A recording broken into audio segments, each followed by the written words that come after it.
My name is Taylor Morton. I am doing reading poetry for Professor Sendens class, section 105 047. My first poem is The Charge of the Light Brigade by Sir Alfred, Lord Alfred Tennyson.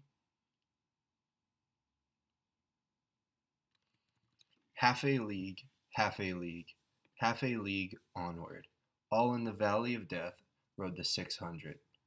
Forward the light brigade, charge for the guns, he said. Into the valley of death rode the 600. Forward the light brigade, was there a man dismayed? Not though the soldier knew someone had blundered. There's not to make reply, there's not to reason why. There's but to do and die. Into the valley of death rode the 600. Cannon to the right of them, cannon to the left of them, cannon in front of them, volleyed and thundered, stormed at with shot and shell. Boldly they rode, and well, into the jaws of death, into the mouth of hell, rode the 600. Flashed all their sabers bare, flashed as they turned in air, sabering the gunners there, charging an army, while all the world wondered, plunged in the battery smoke, right through the line they broke. Cossack and Russian reeled from the saber stroke, shattered and sundered, they rode back, but not the 600. Cannon to the right of them, cannon to the left of them, cannon behind them, volleyed and thundered, stormed at with shot and shell, while horse and hero fell, they that had fought so well, came through the jaws of death, back from the mouth of hell, all that was left of them, left of 600. When can their glory fade? Oh, the wild charge they made. All the world wondered. Honor the charge they made. Honor the light brigade. Noble 600.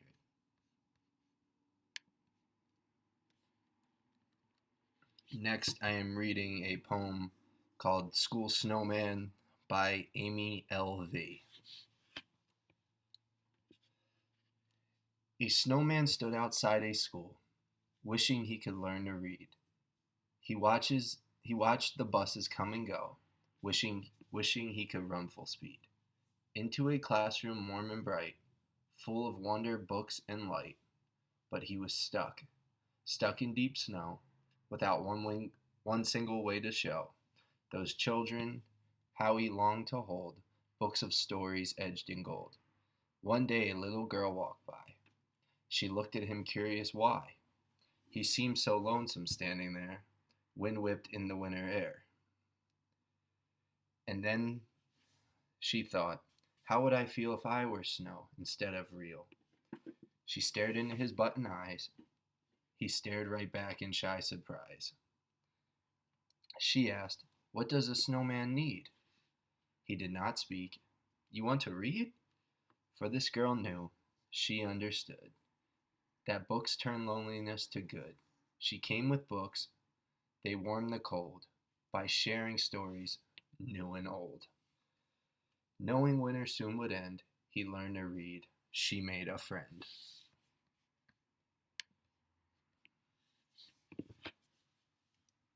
The next poem I am going to read is Sounds Like an Alphabet by Brendan Bartlett. There are 44 sounds in this language of mine. If there were 44 letters, now that would be fine. But there are not, and sometimes I'm sure I really need more than 2004. There are so many ways to write down a sound. I sometimes get tricked when I think I have found the right way to write, but it's all right, you see. I have a teacher who was once like me. My teacher knows when I, sounding quite long, can be by, I, and cry. So we giggle along and just try to do what a child has to do. Have a go when I write, let learning come through. Because having a go is just what I did. When I was learning to toilet and lifting the lid, or beginning to crawl, or trying to walk, or learning to eat with a knife and fork. You know, there is something that I learned today. It's there in my mind, it will not go away. When a three-letter set, we spelt O, N, and E, made up bone, one, and gone. I was beginning to see. There are two ways to look at the mystery of sound, and how we write up and how we read down. The first is to feel that I'm full of mistakes, and to cower and cringe and put on the brakes. But then there's to know that lots of the time, I'll be right. When I'm not, that's really no crime. My teacher knows I am growing each day. I'm learning through language. I'm having a play. I'm using my language and getting a high. When I realize I'm learning and thinking about why. My teacher is now in my mind, here with me. She taught me that thinking is true literacy.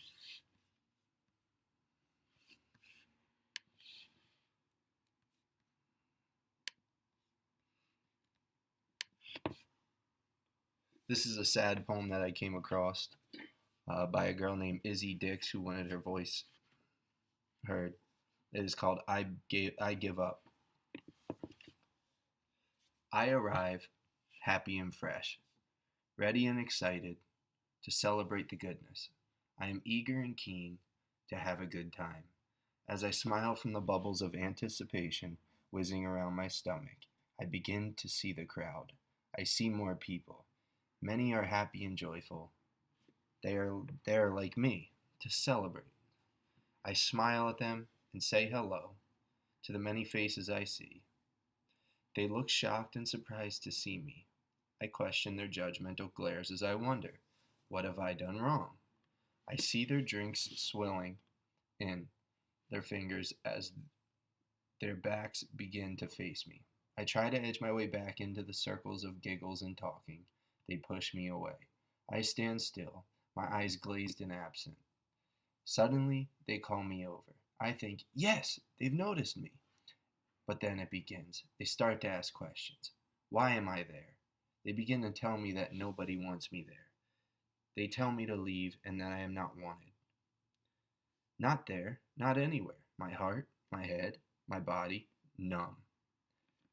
I feel pricks of stinging begin to pinch my eyes as cheeks begin to burn.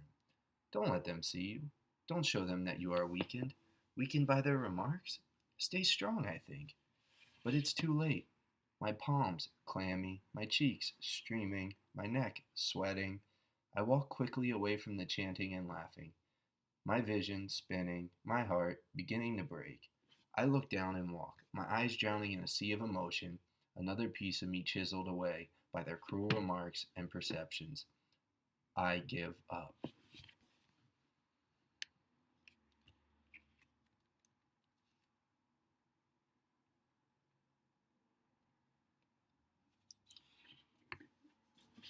My next poem is Stopping the Woods on a Snowy Evening by Robert Frost. Whose woods these are, I think I know. His house is in the village, though he will not see me stopping here to watch his woods fill up with snow. My little horse must think it queer to stop without a farmhouse near. Between the woods and frozen lake, the darkest evening of the year. He gives his harness bells a shake to ask if there is some mistake. The only other sounds to the sweep of easy wind and downy flake. The woods are lovely, dark and deep, but I have promises to keep, and miles to go before I sleep, and miles to go before I sleep.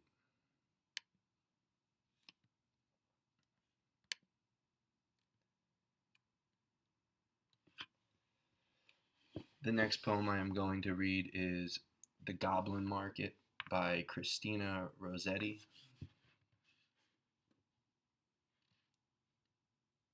Morning and evening, maids heard the goblins cry, come buy our orchard fruits, come buy, come buy. Apples and quinces, lemons and oranges, plumped unpecked cherries, melons and raspberries, bloom down cheeked peaches, swart headed mulberries, wild free born cranberries, crab apples, dewberries, pineapples, blackberries, apricots, strawberries, all ripe together. In summer weather, morns that pass by, fair eves that fly, come by, come by. Are grapes fresh from the vine, pomegranates full and fine, dates and sharp bullaces, rare pears and greengages, damsons and bilberries. Taste them and try. Currants and gooseberries, bright fire like barberries, figs to fill your mouth, citrons from the south. Sweet to the tongue and sound to the eye, come by, come by. Evening by evening, among the brookside rushes, Laura bowed her head to hear. Lizzie veiled her blushes, crouching close together in the cooling weather. With clasping arms and cautioning lips, with tingling cheeks and fingertips. Lie close, Laura said, prickling up her golden head. We must not look at goblin men, we must not buy their fruits. Who knows upon what soil they fed, their country thirsty roots? Come by, called the goblins, hobbling down the glen. Oh, cried Lizzie. Laura, Laura, you should not peep at goblin men. Lizzie covered up her eyes, covered close, lest they should look. Laura reared her glossy head and whispered like the restless brook, Look, Lizzie, look, Lizzie, look. Down the glen tramped little men. One hauls a basket, one bears a plate, one lugs a golden dish of many pounds weight. How fair the vine must grow, whose grapes are so luscious, how warm the wind must blow through those fruit bushes. No, said Lizzie, no, no, no. Their offers should not charm us. Their evil gifts would harm us. She thrust a dimpled finger in each ear, shut eyes, and ran. Curious Laura chose to linger, wondering at each merchant man. One had a cat's face, one whisked a tail, one tramped at a rap's pace, one crawled like a snail. One like a wombat proud, obtuse, and fury, one like a rattle, tumbled hurry-scurry. She heard a voice like voices of doves, cooing all together. They sounded kind and full of loves in the pleasant weather. Laura stretched her gleaming neck like a rush-embedded swan, like a lily from the beck, like a moonlit poplar branch, like a vessel at launch when its last restraint is gone.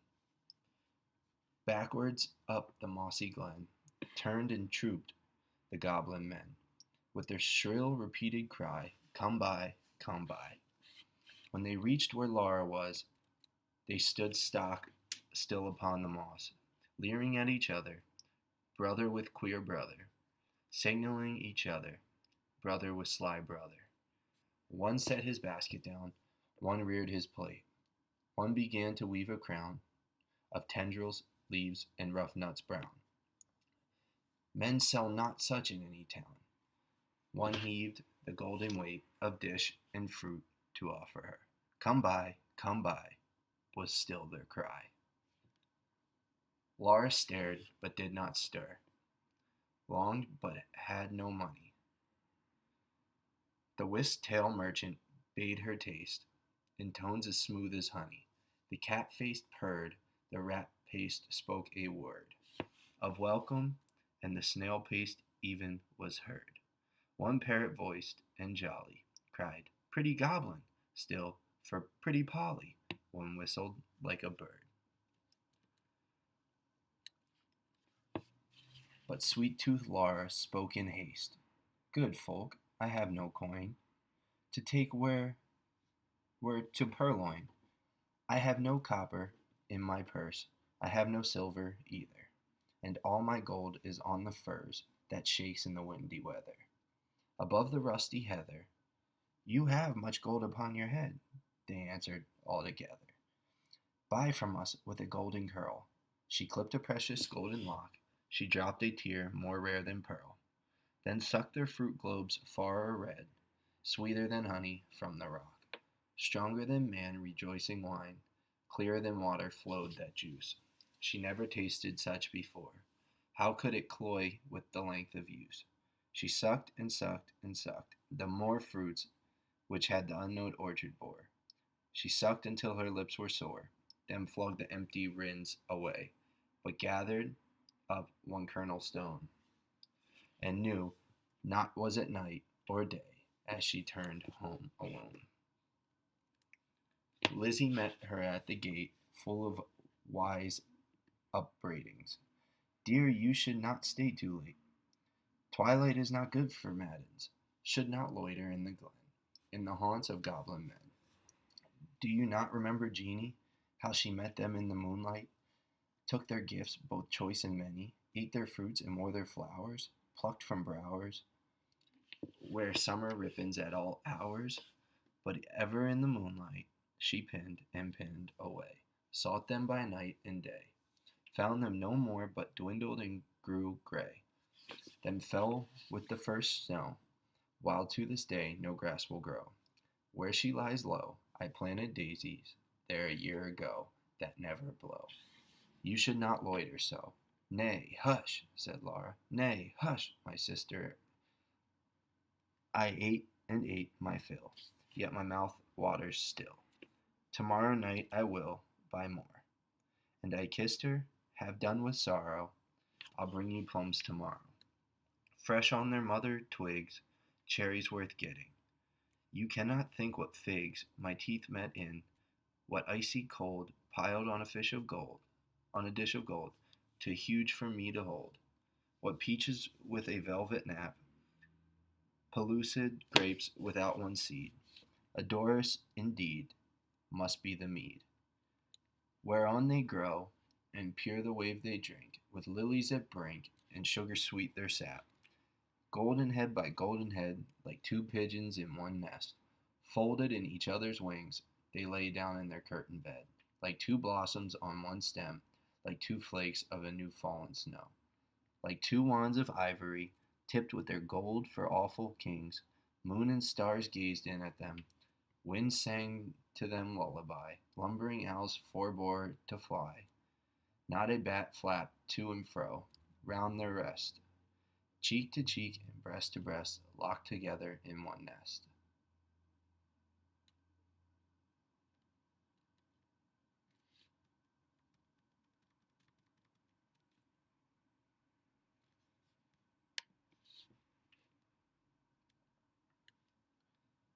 The next poem I'm reading is The Dole of the King's Daughter by Oscar Wilde. 7 stars in the still water, and 7 in the sky. 7 sins on the king's daughter, deep in her soul to lie. Red roses at her feet, roses are red in her golden red hair. And oh, where her bosom and girdle meet, red roses are hidden there. Fair is the knight who lieth slain amid the rush and reed. See the lean fishes that are fain upon dead men to feed. Sweet is the page that lieth there, cloth of gold is goodly prey. See the black ravens in the air, black, oh black, as night they are. What do they there so stark and dead? There is blood upon her hand. Why are their lilies flecked with red? There is blood on the river's sand. There are 2 that ride from the south to the east, and 2 from the north and west. For the black raven a goodly feast, for the king's daughter to rest. There is one man who loves her true. Red, oh red, is the stain of gore. He hath dug in a grave by the darksome yew. One grave will do for 4. No moon in the still heaven, in the black water none. The sins on her soul are 7, the sin upon his is 1.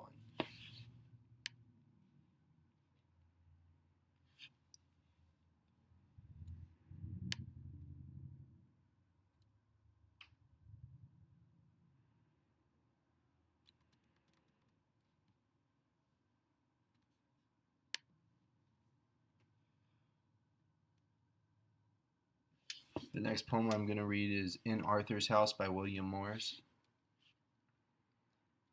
In Arthur's house, whilome was I, when happily the time went by. In the midst of glory of his days, he held his court then in a place, whereof ye shall not find the name in any story of his fame. Carlisle, good sooth men, called it not, nor London town, nor Camelot. Yet therein had we bliss enow. Ah, far off was the overthrow of all that Britain praised and loved, and though among us lightly moved, a love that could but lead to death. Smooth-skinned he seemed, of rosy breath, a fear to sting a lady's lip, no ruin of goodly fellowship, no shame in death of all good things. Forgive the old carle's babbling mood, as here I sit gray-haired and old, my life gone as a story told. Ye bid me tell a story too, and then the evil days and few, that yet were overlong for me, rise up so clear I may not see the pictures of minstrel lore. Well, hearken, on a day of yore, from prime of morn the court did ride, amid most of the summer tide, to search the dwellings of the deer, until the heat of noon was near. Then slackening speed, a while they went, adown a rage-storm bush bent, at whose feet grew a tangle wood, of oak and holly nowise good, but there through with some pain indeed, and rending of the old lady's weed, they won at last, and after found a space of greensward grown around, by oak and holly set full close, and in the midst of it arose two goodly sycamores that made a wide and little sun-pierced shade. About their high boles straight and green, a fount was new-born there between, and running on as clear as glass, flowed winding on the amid the grass, until the thick wood swallowed it, a place for happy folk to sit, while the hot day grew hotter still, till eve began to work his will. So might those happy people think, who grudged to see the red sun sink, and end another day of bliss. Although no joy to mourn should miss, they laughed for joy as they drew nigh. The shade and fount, but lo, thereby, a man besides the fountain laid, the while his horse twixt sun and shade cropped the sweet grass, but little care had these of ghoul or giant's lair, and scarce a foot before the queen rode Gawain o'er the dazed green, to see what man his pleasure took, who rose up in meanwhile and shook his tangled hair aback, as one who e'en but now his sleep hath done. Rough-head and yellow-haired was he, great-eyed, as a folk have told me, and big and stout and no limb. As one who thinks no harm he smiled, and cried out, we'll meet in the wild, fair king and queen, and ye withal sweet dames and damsels, will befall this day, whereon I see thee nigh, O Lancelot, before I die, and surely shall my voice rejoice, Sir Gawain, when I hear thy voice.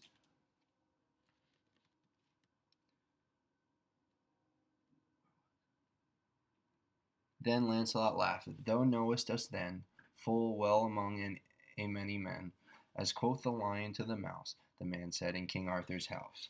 Men are not names of men alone, but coffers rather of deeds done. The queen smiled, blithe of heart, spake, hast thou done deeds for lady's sake? Nay, dame, he said, I am but young, a little have I lived and sung. A seen thy face this happy noon, the king said, may we hearken soon some merry tale of thee, for I am skilled to know men of low and high, and deem neither churl nor fool. When he said, my fathers went to school, where folk are taught a many things, but not by bliss, men called them kings. In days when kings were near to seek, but as long thread waxed weak. So So is it with our house, and now I went home from Oak Bow until a stead where roof and wall shall not have over far to fall. When their last day comes, as he spake, he rented, nathless for their sake, whom the world loved once, mock not me, O King. If thence I bring to thee a morsel and draught of wine, though nothing king like here, though dine.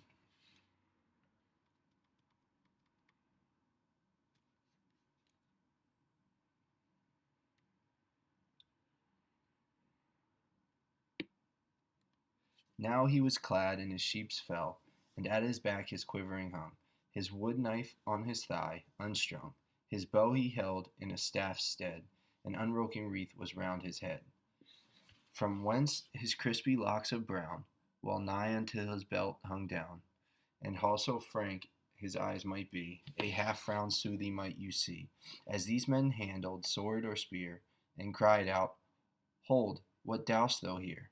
Ah, he said, then no gods ye are, fear not, I shall not make you war. Therewith his hunting knife he drew, and the long blade before them he threw.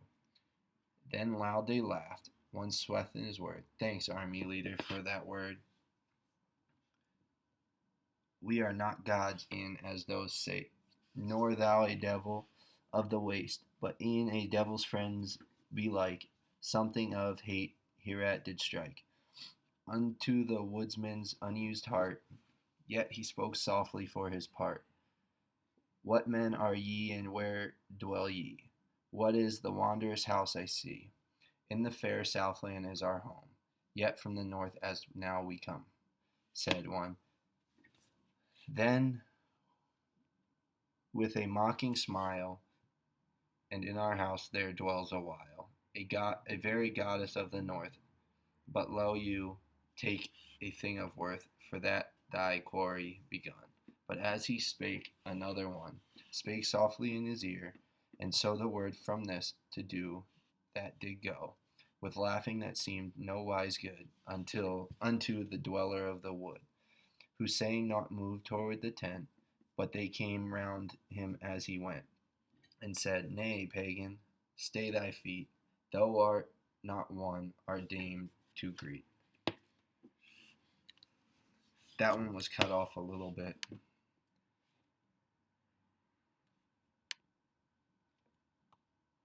The next I am going to read Funeral Blues by W.H. Auden.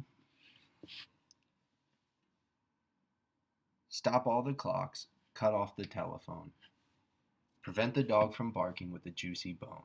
Silence the pianos, and with muffled drum, bring out the coffin, let the mourners come. Let aeroplanes cycle, moaning overhead, scribbling on the sky, the message, he is dead. Put crepe bows round the white necks of the public doves. Let the traffic policemen wear black cotton gloves. He was my north, my south, my east and west, my working week and my Sunday rest, my noon, my midnight, my talk, my song. I thought that love would last forever. I was wrong. The stars are not wanted now. Put out every one. Pack up the moon and dismantle the sun. Pour away the ocean, sweep up the woods, for nothing now can ever come to any good. Next, I am going to read I Cannot Live With You by Emily Dixon. I cannot live with you. It would be life, and life is over there, behind the shelf. The sexton keeps putting key to, putting up, our life is porcelain, like a cup.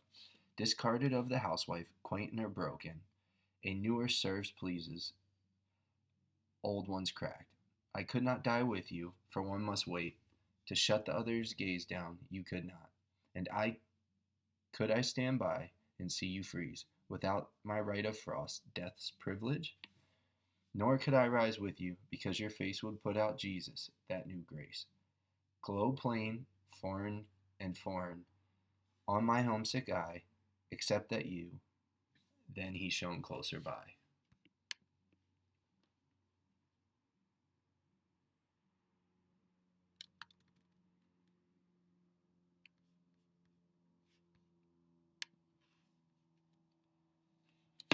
The last one I am going to read is Happiness by Raymond Carver. So early it's almost dark out. I'm near the window with coffee, and the usual early morning and stuff that passes for thought. When I see the boy and his friend walking up the road to deliver the newspaper, they wear caps and sweaters, and one boy has a bag over his shoulder. They are so happy they aren't saying anything, these boys. I think if they could, they would take each other's arm. It's early in the morning, and they are doing this thing together. They come on slowly, the sky is taking on light, though the moon still hangs pale over the water. Such beauty that for a minute, death and ambition, even love, doesn't enter into this. Happiness, it comes on unexpectedly and goes beyond, really, any early morning talk about it.